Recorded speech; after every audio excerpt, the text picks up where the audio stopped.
नमस्कार, स्वागत है आपका खबर एचपी में। तो आइए जानते हैं हिमाचल के हर छोटे बड़े शहर से जुड़े 30 फटाफट बड़ी खबरों को। इससे पहले यदि आप वीडियो को लाइक नहीं किए हैं तो लाइक कर दीजिए और चैनल में नए तो चैनल को सब्सक्राइब कर लीजिए। और आप वीडियो को कहां से देख रहे हैं कमेंट बॉक्स में हमें जरूर बताइए। पुलिस कांस्टेबल की पदोन्नति परीक्षा पर रोक अब 9 नवंबर को नहीं होगी, कोर्ट ने 10 दिन में मांगा जवाब। हिमाचल प्रदेश हाईकोर्ट ने पुलिस कांस्टेबल से हेड कांस्टेबल पद पर पदोन्नति के लिए 9 नवंबर को होने वाली परीक्षा की B1 टेस्ट पर रोक लगा दी है। न्यायाधीश ज्योत्सना रुवालदुआ की अदालत ने अश्विनी कुमार बनाम हिमाचल प्रदेश राज्य व अन्य मामले में दायर आवेदन पर यह अंतरिम राहत दी है। अदालत ने प्रतिवादियों को 10 दिन में जवाब दायर करने का आदेश दिया। अगली सुनवाई 19 नवंबर को होगी। उधर अदालत के आदेश के बाद पुलिस विभाग ने परीक्षा रद्द कर दी है। डिजिटल साइन और QR कोड सहित होंगी ऑनलाइन जमाबंदी, अधिसूचना जारी। हिमाचल प्रदेश में अब लोगों को ऑनलाइन जमाबंदी डिजिटल हस्ताक्षर और QR कोड सहित मिलेगी। पहले ऑनलाइन जमाबंदी पटवारी के हस्ताक्षर के बिना अपलोड हो रही थी। अब सरकार ने इसमें डिजिटल हस्ताक्षर और QR कोड को शामिल किया। राजस्व विभाग ने इसको लेकर जनता से 1 सप्ताह के भीतर आपत्तियां और सुझाव मांगे हैं। अतिरिक्त मुख्य सचिव के पंत ने इसको लेकर अधिसूचना जारी कर दी है। स्कूल प्रवक्ता की 9वीं 10वीं में पढ़ाते समय खींची जाएगी फोटो, जानिए पूरा मामला। हिमाचल प्रदेश में शिक्षण कार्यों की जांच अब डिजिटल तरीके से होगी। इसमें यह देखा जाएगा कि स्कूल लेक्चरर सच में 9वीं और 10वीं के बच्चों को पढ़ा रहे हैं या नहीं। शिक्षा विभाग ने मॉनिटरिंग का नया तरीका अपनाया। अब लेक्चरर के पढ़ाते समय फोटो खींचकर भेजनी होगी। यह फोटो संबंधित स्कूल के प्रधानाचार्य की ओर से जिले के शिक्षा उपनिदेशक को भेजी जाएगी ताकि विभाग हर कदम पर नजर रख सके। यह व्यवस्था इसलिए भी जरूरी बताई जा रही है कि ताकि टीजीटी के पद खाली होने पर बच्चों की पढ़ाई बाधित न हो। मेडिकल कॉलेजों और चमियाना में एमओ की नियुक्ति अस्थायी, सरकार ने लागू की नई नीति। हिमाचल के मेडिकल कॉलेजों एम्स चमियाना में मेडिकल ऑफिसर यानी कि एमओ की नियुक्ति अस्थायी और कार्यकाल आधारित होगी। प्रदेश सरकार ने मेडिकल ऑफिसर यानी कि एमओ, कैजुअलिटी मेडिकल ऑफिसर यानी कि CMO और अन्य समकक्ष पदों की नियुक्ति के लिए नई नीति लागू की है। इस नीति का नाम अब एमओ CMO एंगेजमेंट पॉलिसी 2025 रखा गया। राज्यपाल की मंजूरी के बाद स्वास्थ्य सचिव M सुधा देवी की ओर से इसे अधिसूचित किया गया। स्वास्थ्य विभाग ने इसे तुरंत प्रभाव से लागू भी कर दिया है। जेबीटी शिक्षकों को संशोधित उच्च वेतनमान की बकाया राशि को किस्तों में देने पर शिक्षा विभाग से जवाब तलब, हाईकोर्ट। जब प्रदेश हाईकोर्ट ने जेबीटी शिक्षकों को संशोधित उच्च वेतनमान की बकाया राशि को किस्तों में देने पर शिक्षा विभाग से जवाब तलब किया। याचिकाकर्ताओं की शिकायत है कि मोहित शर्मा के फैसले को लागू करने के कारण उन्हें जो बकाया मिलना है वह प्रतिवादी शिक्षा विभाग द्वारा किस्तों में दिया जा रहा है। प्रार्थियों का कहना है कि इसी फैसले को लागू करने के कारण अन्य कई विभागों के कर्मचारियों को बकाया एक साथ दिया है। न्यायाधीश ज्योत्सना रुवालदुआ ने पाया कि याचिकाकर्ताओं को बकाया किस्तों में देने के मामले में शिक्षा विभाग द्वारा भेदभाव किया जा रहा है। कोर्ट ने सरकार को नोटिस जारी करने के पश्चात 3 सप्ताह के भीतर रिट याचिका का जवाब दाखिल करने के लिए आदेश दिए हैं। छोटे ठेकेदारों की 10 लाख तक की पेमेंट होगी क्लियर, सुकून। जो छोटे ठेकेदारों जिनमें C व D ग्रेड के ठेकेदार शामिल हैं कि 10 लाख रुपए तक की लंबित पेमेंट क्लियर हो सकती है। शुक्रवार को जय मां तारा ठेकेदार वेलफेयर एसोसिएशन के प्रतिनिधियों ने CM सुखविंदर सिंह सुक्खू से भेंट की। इस दौरान ठेकेदारों ने अपनी मांगों से CM को अवगत करवाया। संघ के अध्यक्ष भूपेंद्र वर्मा ने बताया कि मुख्यमंत्री ने उनकी मांगों को सहानुभूतिपूर्वक सुना है। विधानसभा समिति ने दोबारा मांगी मुख्यमंत्री सगुन योजना पर रिपोर्ट। जी हां, विधानसभा कल्याण समिति की 6 और 7 नवंबर 2025 को आयोजित बैठकें सभापति मोहनलाल ब्राक्टा की अध्यक्षता में संपन्न हुई। इन बैठकों में विधायकों विनोद कुमार, रीना कश्यप, लोकेंद्र कुमार, चंद्रशेखर, सुदर्शन सिंह बबलू, विनोद सुल्तानपुरी व कुमारी अनुराधा राणा उपस्थित हुए। बैठकों में समिति ने मांग संख्या 31 जनजातीय विकास विभाग के अंतर्गत वित्तीय वर्ष 2022-23 के अनुदान मांगों की समीक्षा पर आधारित समिति के 43वें मूल प्रतिवेदन 13वीं विधानसभा पर बने 16वें कार्यवाही प्रतिवेदन में निहित सिफारिशों टिप्पणियों के प्राप्त विभागीय उत्तरों का अवलोकन किया। इसके बाद कुछ बिंदुओं पर पुनः सिफारिशें टिप्पणियां कर आगामी कार्रवाई हेतु विभाग को भेजने का निर्णय लिया।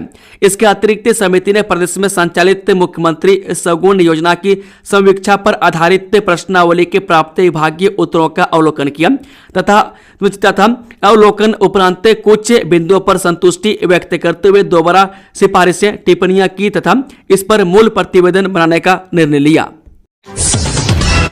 जल्द बांटे जाएंगे भू अधिग्रहण के 1899 करोड़।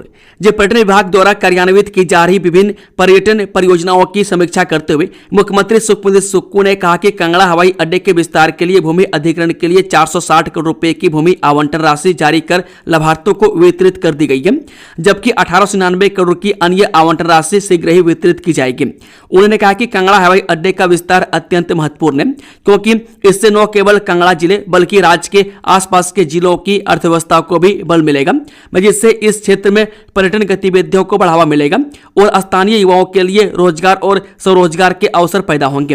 मुख्यमंत्री ने राज्य में हेलीपोर्ट स्थापित करने के लिए क्रियान्वित की जा रही परियोजना की भी समीक्षा की और इनके निर्माण कार्य में तेजी लाने के निर्देश दिए। हिमाचल में इमरजेंसी में जेल गए नेताओं की पेंशन होगी बंद, सुक्खू सरकार के बिल को राष्ट्रपति से मिली मंजूरी। हिमाचल प्रदेश में जयराम ठाकुर के नेतृत्व वाली भाजपा सरकार ने इमरजेंसी में जेल गए नेताओं के लिए लोकतंत्र प्रहरी सम्मान योजना के तहत मासिक पेंशन लगाई थी। सत्ता में आने के बाद सुखविंदर सिंह सुक्खू के नेतृत्व वाली कांग्रेस सरकार ने इस योजना को बंद कर दिया था। सुक्खू सरकार ने विधानसभा में लोकतंत्र प्रहरी सम्मान योजना के विधेयक को रिपील कर दिया था। यह मामला राजभवन पहुंचा था और बाद में तय नियमों के अनुसार राष्ट्रपति भवन भेजा गया।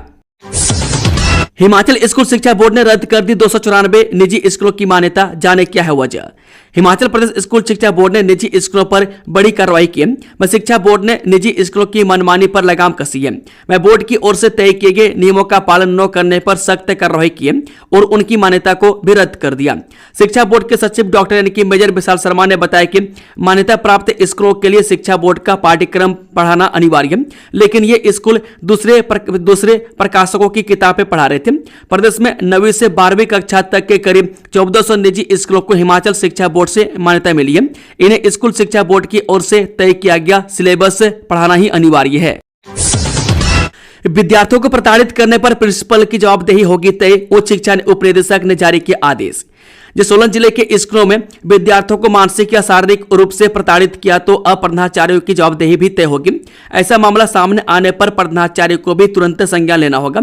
यही नहीं, प्रधानाचार्य को बिना किसी विलंब के साथ तय कार्रवाई करनी होगी। इसी के साथ संबंधित अध्यापक पर कार्रवाई करने के लिए आदेश जारी कर दिए गए हैं। एआई को फटकार, हाईकोर्ट ने कहा 10 दिन में एनएच की हालत सुधारो तभी मिलेगी टोल वसूली की इजाजत। हिमाचल प्रदेश हाईकोर्ट ने शिमला सोलन परमाणु फॉरन के निर्माण में 6 साल की देरी और खराब रखरखाव पर भारतीय राष्ट्रीय राजमार्ग प्राधिकरण को कड़ी फटकार लगाई है। हाईकोर्ट ने राज्य सरकार और एनएचएआई को आदेश दिया है कि 10 दिन के भीतर हाईवे की मरम्मत व ढलान सुरक्षा कार्य पूरा करें। ऐसा नहीं हुआ तो सनवरा टोल प्लाजा पर टोल वसूली पर रोक जारी रहेगी। हिमाचल कांग्रेस को जल्द मिलेगा नया अध्यक्ष, रोहित राठौर समेत 6 नेताओं को हाईकमान ने दिल्ली बुलाया। कांग्रेस हाईकमान ने शिक्षा मंत्री रोहित ठाकुर, कांग्रेस के पूर्व प्रदेश अध्यक्ष एवं पार्टी के राष्ट्रीय प्रवक्ता कुलदीप सिंह राठौर समेत 6 नेताओं को नई दिल्ली बुलाया है। इनसे बातचीत के बाद आलाकमान कांग्रेस प्रदेश अध्यक्ष पर जल्द फैसला लेगा। एक पार्टी अध्यक्ष और 3 कार्यकारी अध्यक्षों की नियुक्ति की जानी है, इसलिए यह सभी नेता नई दिल्ली बुलाए गए। उधर मुख्यमंत्री सुखविंदर सुक्खू ने भी राज्य सचिवालय में पत्रकारों से बातचीत में कहा कि 10 दिन के भीतर संगठन को नया अध्यक्ष मिल जाएगा। उन्होंने कहा कि इसके लिए अब थोड़ा ही इंतजार करना पड़ेगा। मेयर का कार्यकाल बढ़ाने के खिलाफ कोर्ट जाएगी भाजपा, कांग्रेस पार्षद भी जता रहे विरोध। नगर निगम शिमला में सियासी घमासान थमने का नाम नहीं ले रहे। भाजपा पार्षदों ने प्रदेश सरकार के मेयर और डिप्टी मेयर का कार्यकाल बढ़ाने के फैसले को अदालत में चुनौती देने की तैयारी शुरू कर दी है। पार्टी के उच्च नेतृत्व में इस संबंध में भाजपा के पार्षदों को निर्देश जारी किए कि वह कोर्ट में इस मामले को लेकर याचिका दायर करें। लिहाजा भाजपा पार्षदों ने इस प्रक्रिया की पूरी तैयारी कर ली है। भाजपा का दावा है कि शुक्रवार को कोर्ट में याचिका इनकी पिटीशन दायर की जाएगी। भाजपा के पार्टी नेतृत्व की ओर से पार्षदों को इस कानूनी प्रक्रिया को आगे बढ़ाने को लेकर पार्षदों को कई अहम निर्देश जारी किए। हिमाचल सरकार ने हाल ही में नगर निगम के मेयर और डिप्टी मेयर का कार्यकाल 2.5 साल से बढ़ाकर 5 वर्ष कर दिया। इसको लेकर सरकार अध्यादेश भी ला चुकी है, लेकिन नगर निगम में कांग्रेस शासित पार्षदों के बीच में ही बगावत शुरू हो गई है। मुख्यमंत्री सुखविंदर सिंह सुक्खू बोले अब चिट्टे के खिलाफ अभियान बनेगा जन आंदोलन। हिमाचल प्रदेश में चिट्टे के खिलाफ अभियान को अब जन आंदोलन बनाया जाएगा। इस आंदोलन में प्रदेश के हर व्यक्ति की सहभागिता सुनिश्चित की जाएगी। 15 नवंबर को शिमला में प्रस्तावित एंटी चिट्टा वॉकथॉन की तैयारियों के लिए आयोजित समीक्षा बैठक की अध्यक्षता करते हुए मुख्यमंत्री सुखविंदर सुक्खू ने यह बात कही। मुख्यमंत्री ने कहा कि वॉकथॉन में हिस्सा लेने के लिए बार कोड स्कैन से पंजीकरण किया जा सकता है। वॉकथॉन के दौरान रिज से चौड़ा मैदान तक विभिन्न प्रकार की जागरूकता गतिविधियां भी आयोजित की जाएंगी। वॉकथॉन में युवा, छात्र और समाज के विभिन्न वर्गों के लोग हिस्सा लेंगे। सुक्खू ने सभी विभागों को इस आयोजन को सफल बनाने के लिए तैयारियां पूरी करने के निर्देश दिए। अगले आदेश तक मानवेंद्र ठाकुर ही रहेंगे पांवटा साहिब के डीएसपी, तबादला आदेश पर हाईकोर्ट का स्टे। जब पांवटा साहिब में डीएसपी मानवेंद्र सिंह ठाकुर के तबादले पर हाईकोर्ट ने रोक लगा दिया, वह अगले आदेश तक अपने पद पर बने रहेंगे। सरकार ने विजय कुमार रघुवंशी को नियुक्त किया था, जिन्होंने पदभार भी संभाल लिया था। मानवेंद्र ठाकुर पिछले 9 महीनों से डीएसपी के रूप में कार्यरत थे और उन्होंने आपराधिक गतिविधियों को रोकने में महत्वपूर्ण भूमिका निभाई है। इस मामले की अगली सुनवाई 21 नवंबर को होगी।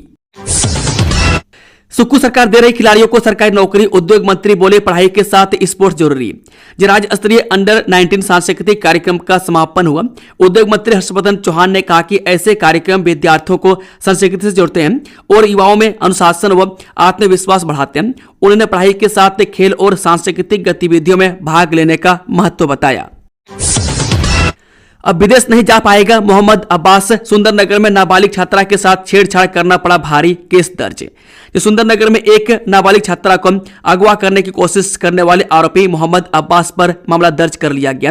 वह पैसे से सॉफ्टवेयर इंजीनियर है और सऊदी अरब में काम करता है। पीड़िता के परिवार ने पीछा करने और धमकाने की शिकायत दर्ज कराई है। केस दर्ज होने के बाद अब वह विदेश से नहीं जा पाएगा। लाहौल स्पीति की घेपन झील के बढ़े जल स्तर पर प्रशासन सतर्क, आपदा से पहले सूचना देगा early warning system. Lahaul Spiti में स्थित घेपन झील का जल स्तर 178% तक बढ़ गया। प्रशासन ने सैटेलाइट अध्ययन के बाद आपदा न्यूनीकरण के लिए अर्ली वार्निंग सिस्टम लगाने का फैसला किया। यह सिस्टम मौसम विभाग और प्रशासन को पूर्व सूचना देगा, जिससे लाहौल घाटी और जम्मू कश्मीर के चिनाब नदी से सटे इलाकों को बचाया जा सकेगा। भूमि कटाव रोकने के लिए ढलानों की स्थिर करने का भी प्रयास किया जा रहा है। हाईकोर्ट ने शिक्षा विभाग द्वारा प्रवक्ताओं की डिमोशन को लेकर जारी कारण बताओ नोटिस पर रोक लगाई। हाईकोर्ट ने शिक्षा विभाग द्वारा प्रवक्ताओं के डिमोशन को लेकर जारी कारण बताओ नोटिस पर रोक लगा दी। न्यायाधीश संदीप शर्मा ने याचिकाकर्ता सोमदत्त कुमार व अन्य द्वारा दायर याचिका की प्रारंभिक सुनवाई के पश्चात ये आदेश जारी किए। कोर्ट ने कहा कि डिमोशन का आधार बने मुख्य फैसले पर खंडपीठ की रोक के बाद ऐसा कोई कारण प्रतीत नहीं होता कि प्रवक्ताओं को जारी शोकॉज नोटिस पर रोक न लगाई जाए। उल्लेखनीय है कि सुप्रीम कोर्ट ने राज्य सरकार द्वारा हिमाचल प्रदेश राज्य बनाम सतीश कुमार मामले में मुख्य फैसले के अमल पर रोक लगा दी थी, जिससे हाईकोर्ट की खंडपीठ ने वास्तविक तौर पर मुख्य फैसले के अमल पर रोक मानते हुए इस फैसले पर आधारित अन्य आदेशों पर रोक लगाने के आदेश जारी किए थे। वोट चोरी के विरोध में राज्य निर्वाचन कार्यालय के बाहर गरजी युवा कांग्रेस पीएम मोदी का पुतला फूंका। हिमाचल युवा कांग्रेस ने शुक्रवार को राज्य मुख्य निर्वाचन अधिकारी कार्यालय के बाहर वोट चोरी के विरोध में धरने प्रदर्शन का आयोजन किया। इस दौरान युवा कांग्रेस पदाधिकारियों ने चुनाव आयोग के साथ ही केंद्र सरकार पर तीखे प्रहार किए और लोकतंत्र बचाओ के नारे लगाए। साथ ही प्रधानमंत्री मोदी का पुतला भी फूंका। इस दौरान प्रदेश उपाध्यक्ष चंद्रमणि कुलेठी, प्रदेश महासचिव डॉक्टर रंजीत सिंह वर्मा व आर्यन चौहान के साथ ही प्रदेश कार्यकारिणी के अन्य सदस्यों सहित कार्यकर्ताओं ने भाग लिया। अपने संबोधन में आर्यन चौहान ने कहा कि लोकसभा में नेता विपक्ष राहुल गांधी ने वोट चोरी पर एक बड़ा सच देश की जनता के सामने रखा है। में ट्रैफिक की नई व्यवस्था लागू, 18 मार्ग नो पार्किंग जोन घोषित, नियम तोड़ने पर होगी बड़ी कार्रवाई। जब मंडी शहर में अब यातायात व्यवस्था नई प्रणाली के तहत संचालित होगी। जिला दंडाधिकारी अपूर्व देवगन ने शहर के ट्रैफिक को सुव्यवस्थित करने के उद्देश्य से ट्रैफिक पुनर्गठन से जुड़ी अंतिम अधिसूचना जारी कर दी। इससे पहले फरवरी में जारी ड्राफ्ट अधिसूचना पर आम नागरिकों से प्राप्त सुझावों और आपत्तियों पर विचार करने के बाद इस आदेश को अंतिम रूप दिया गया। नई अधिसूचना में नो पार्किंग क्षेत्र, पेड पार्किंग स्थल, वन वे मार्ग, साइलेंस जोन, समान वाहनों के संचालन का समय, भारी वाहनों की आवाजाही पर नियंत्रण और ऑटो रिक्शा स्टैंडों में वाहनों की संख्या के पुनर्गठन से संबंधित प्रावधान शामिल है। यह आदेश मोटर वाहन अधिनियम 1988 की धारा 115 और 117 के अंतर्गत जारी किया गया और तत्काल प्रभाव से लागू हो गया है। सुजानपुर में 70 पदों पर बम्पर भर्ती, सिक्योरिटी गार्ड और सुपरवाइजर के लिए इस दिन होगा इंटरव्यू। जी हां, SIS India limited RTA Hamirpur द्वारा सिक्योरिटी गार्ड और सुपरवाइजर के 70 पदों पर भर्ती के लिए 10 नवंबर को सुबह 11 बजे उप रोजगार कार्यालय सुजानपुर में साक्षात्कार लिए जाएंगे। जिला रोजगार अधिकारी सुरेंद्र शर्मा ने बताया कि इन पदों के लिए 19 वर्ष से 40 वर्ष तक के पुरुष उम्मीदवार भर्ती किए जाएंगे। 10वीं फेल या 10वीं पास अथवा इससे अधिक शैक्षणिक योग्यता वाले उम्मीदवार जिनकी लंबाई कम से कम 168 सेंटीमीटर और वजन 52 से 95 किलोग्राम के बीच हो, इन पदों के लिए पात्र हैं। चयनित उम्मीदवारों को मौके पर ही ऑफर लेटर प्रदान किए जाएंगे तथा उन्हें 17,500 रुपये से लेकर 23,000 रुपये तक मासिक वेतन एवं अन्य सुविधाएं दी जाएंगी। बता दें कि जिला रोजगार अधिकारी ने बताया कि अगर कोई युवा उपरोक्त योग्यता रखता है और उसका नाम किसी भी रोजगार कार्यालय में पंजीकृत है तो वह अपने मूल प्रमाण पत्रों तथा हिमाचली प्रमाण पत्र के साथ साक्षात्कार में भाग ले सकता है। भर्ती के संबंध में अधिक जानकारी के लिए जिला रोजगार कार्यालय के दूरभाष नंबर 01972222318 या कंपनी के मोबाइल नंबर 8558062252 पर भी संपर्क किया जा सकता है। निर्धारित तिथि पर ही आयोजित होगी पुलिस विभाग की B1 परीक्षा, व्हाट्सएप पर वायरल हो रहा गलत संदेश। हिमाचल प्रदेश पुलिस विभाग की पदोन्नति परीक्षा यानी कि B1 ऑनलाइन निर्धारित तिथि पर 9 नवंबर को ही आयोजित होगी। पुलिस विभाग ने स्पष्ट किया है कि व्हाट्सएप पर वायरल हो रही B1 परीक्षा स्थगन का संदेश पूरी तरह से गलत है। साथ ही B1 परीक्षा को लेकर गलत जानकारी व्हाट्सएप पर जारी करने वालों के खिलाफ जांच शुरू कर दी गई है। सामने आया है कि व्हाट्सएप पर एक मैसेज वायरल हो रहा है जिसमें लोकसभा में विपक्ष के नेता राहुल गांधी के मंडी दौरे के चलते B1 परीक्षा स्थगित करने का उल्लेख किया गया। ऐसे में पुलिस विभाग ने पूरे मामले को गंभीरता से लिया है और स्पष्ट किया है कि B1 परीक्षा निर्धारित तिथि पर ही होगी। पुलिस विभाग के अनुसार गलत संदेश को आगे न भेजें, सही जानकारी के लिए केवल आधिकारिक स्रोतों पर ही भरोसा करें, भ्रम फैलाने वाले संदेशों को तुरंत रोकें और जागरूक रहें। सुपर फ्रेंडली महिला ने उजाड़ दिए लाखों घर, अगला नंबर आपका हो सकता है। सोशल मीडिया पर उस सुपर फ्रेंडली महिला से सावधान रहें जिससे आप इंस्टाग्राम, ट्विटर, फेसबुक पर मिलते हैं। वह एक गिरोह की सदस्य हो सकती है जो पूरे उत्तर भारत में लोगों को स्पष्ट यौन स्थितियों में लक्षित करती है और फिर पैसे की मांग करती है ताकि उन्हें सार्वजनिक के प्लेटफार्मों पर उजागर न किया जा सके। मैं सेक्स टॉर्शन के अधिकतर मामले में अधिकांश से पीड़ित पुलिस से संपर्क भी नहीं करते हैं, छात्रों से मांगी हुई राशि का भुगतान कर देते हैं। ज्यादातर मामलों में जबकि एक महिला अक्सर स्पष्ट वीडियो कॉल में शामिल होती है, वास्तव में पुरुष गतिविधि के पीछे होते हैं। हालांकि महिलाएं कुछ घटनाओं में शामिल होती हैं। इस तरह के मामलों में यह जांचना शामिल है कि संभावित पीड़ित को कौन से पेज पसंद है और फिर सोशल मीडिया पर उससे संपर्क करना है। एक बार कनेक्शन हो जाने के बाद वीडियो चैट के लिए जोड़ दिया जाता है। कई बार महिला गिरोह की सदस्य प्रतिभागी होती है। हालांकि ज्यादातर मामलों में पुरुष चैट के दौरान अपनी पहचान छिपाने के लिए सॉफ्टवेयर और एप्लीकेशन का उपयोग करते हैं और पैसे ऐंठ लेते हैं। लोकतंत्र प्रहरी सम्मान योजना पर जीती सुक्खू सरकार। जे इमरजेंसी की याद को जिंदा रखने के लिए भाजपा की जयराम सरकार के समय लाए गए लोकतंत्र प्रहरी सम्मान अधिनियम पर सुक्खू सरकार को जीत मिली है। इसे रिपील करने के विधेयक को 2 साल बाद राष्ट्रपति ने मंजूरी दे दी है। राजभवन ने पहले इसे आपत्ति लगाकर रोका था और फिर राष्ट्रपति को भेज दिया था। भाजपा सरकार के समय 18 मार्च 2021 को ऐसे लोगों को पेंशन देने के लिए यह बिल लाया गया था। मैं जो इमरजेंसी के समय जेल में डाले गए थे वे 15 दिन से कम जेल में रहने वाले लोगों को 12,000 और इससे ज्यादा जेल में रहने वाले लोगों को 20,000 रुपये पेंशन शुरू की गई थी। इसमें फैमिली पेंशन भी शामिल थी। हिमाचल में करीब 105 लोगों को यह पेंशन शुरू हो गई थी। इसके बाद सत्ता में आई कांग्रेस सरकार ने 3 अप्रैल 2023 को विधानसभा में बिल लाकर पुराने अधिनियम को हटा दिया, साथ ही दी जा रही पेंशन भी बंद कर दी। इंदिरा गांधी उत्कृष्ट छात्रवृत्ति के लिए इस डेट तक करें आवेदन। हिमाचल प्रदेश उच्च शिक्षा निदेशालय ने वर्ष 2025-26 के लिए राज्य प्रायोजित इंदिरा गांधी उत्कृष्ट योजना की मेरिट सूची जारी कर दी है। यह सूची हिमाचल प्रदेश विश्वविद्यालय और सरदार पटेल विश्वविद्यालय मंडी से प्राप्त हुई है। इस योजना के तहत आर्ट्स, साइंस और कॉमर्स संकाय से 10-10 विद्यार्थियों को छात्रवृत्ति दी जाएगी। प्रत्येक चयनित विद्यार्थी को 18,000 रुपये वार्षिक छात्रवृत्ति प्रदान की जाएगी। हिमाचल प्रदेश उच्च शिक्षा निदेशालय की ओर से इस बारे में सभी सरकारी और निजी महाविद्यालयों तथा विश्वविद्यालयों को निर्देश जारी किए गए हैं। कंगना रनौत की फिसली जुबान, वंदे मातरम की जगह ये क्या बोल गई सांसद। जिला किन्नौर दौरे पर रिकांगपिओ पहुंची मंडी सांसद कंगना रनौत की जुबान फिसल गई। दरअसल वंदे भारत के 150वें वर्षगांठ पर कंगना जनता को संबोधित कर रही थी। इस दौरान सांसद ने वंदे मातरम की जगह वंदे भारत की 150वीं वर्षगांठ बता दिया, जिसका वीडियो सोशल मीडिया में वायरल हो रहा है। हिमाचल में बिजली परियोजनाओं में तेजी लाने के निर्देश, दिसंबर 2026 में बनकर तैयार होगी ये बड़ी परियोजनाएं। हिमाचल मुख्यमंत्री सुखबीर सुक्खू ने बिजली परियोजनाओं में तेजी लाने के निर्देश जारी किए। सीएम सुक्खू ने शिमला में गुरुवार को Himachal Pradesh power corporation limited की कार्य प्रणाली की समीक्षा की, जिसमें उन्होंने अधिकारियों को निर्माणाधीन जल विद्युत परियोजनाओं के क्रियान्वयन में तेजी लाने के निर्देश दिए। उन्होंने 450 मेगावाट की सोंगटोंग विद्युत परियोजना की समीक्षा की और इसे दिसंबर 2026 तक पूरा करने को कहा।